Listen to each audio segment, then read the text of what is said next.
पहले जे जनती चूल्हा चौकी करो नदिया किनार भेजी पानी भरो कबो न बियाह बारा चैती अहो राजा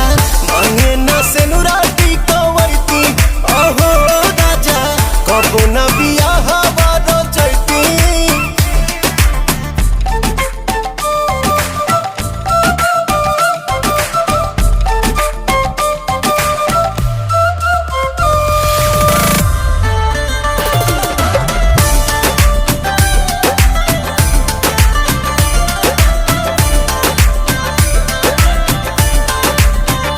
साड़ी दिहल पापा जी के गाड़ी दिहल पापा जी के जौना पर घूमी तू ऐस करेला कबहू खर्च नहीं कैस करेला